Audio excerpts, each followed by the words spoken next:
One of my favorite things about the Ozarks are the gorgeous views and nature that's all kind of intertwined.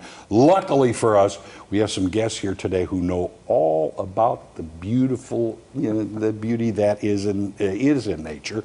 Chris and Deb Barnard, who are curators for Roston Native Butterfly House. Did I get all that right? Correct, yeah. All right. Now, first things first. You've got a big festival that's coming up. We do, Tell me about tomorrow that. at 9 o'clock. It's our 10th annual Butterfly Festival in the park. Sponsored by Friends of the Gardens, and the Butterfly House is sponsored by Friends of the Gardens. That's a good thing. It is. Now, what kind of things are people going to see and learn at a butterfly festival? Well, we have the Butterfly House, and that's our attempt to put these beautiful animals in front of people and give them an opportunity to see some charismatic insects and learn an important ecological lesson, too, that they can actually promote the survival of nature in Springfield, urban wildlife. When you're talking about things like butterflies, you're talking about an integral part of nature. We can't really do without butterflies, whether they're beautiful or not. We can't do without them, can we? Yeah, and it actually starts before the butterflies. The chain is that it starts with plants. All right. And we're talking about native plants, indigenous plants that are the food for insects, like butterflies. Right here. The caterpillars of butterflies feed on particular kinds of plants, and they can't be here without those plants.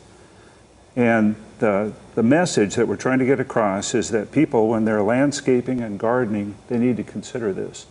They need to plant native plants, not the plants that you often get from the lawn and garden stores that originate in Asia or Europe. Right. Because they're not suitable food for the insects. These are native insects. You need native food. Right. That's correct. And the insects, in turn, are food for birds and other wildlife. It's a whole cycle. Yeah.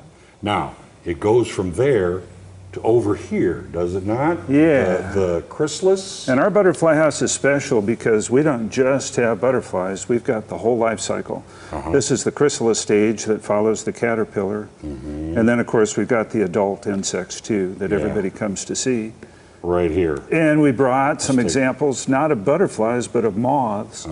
These are a couple of our native silk moths, the Polyphemus and the Luna. And these are iconic insects. A lot of people that come into the butterfly house have seen these at one time or another, and they're aware of them. But they're always surprising. This moth is very drab until it opens its wings, and then I don't know if the camera can get in on that, but it's just a spectacular animal. Yeah. Tell me about Dr. Roston also. Dr. Roston is a force of nature himself. He's an amazing man. He started this, and he started a lot of what goes on over in the Springfield Botanical Center. He's been working there for decades. And it was his idea to start a native butterfly house, very unlike the commercial butterfly houses that display tropical species. And his goal was to promote this educational message, and we're trying to carry on his work there. All right. One more question then. Remind folks when and where this is all going to be happening.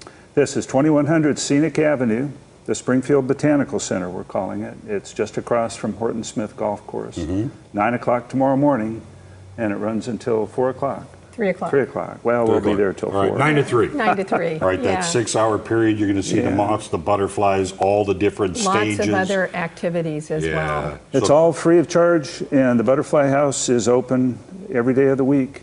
Beautiful. So we hope to see you there. It's part of our worlds. Go see them, all right? Up next, we get to take another look at some of the exciting things the ladies did on their girlfriend getaway. This time, trout fishing. Don't want to miss it.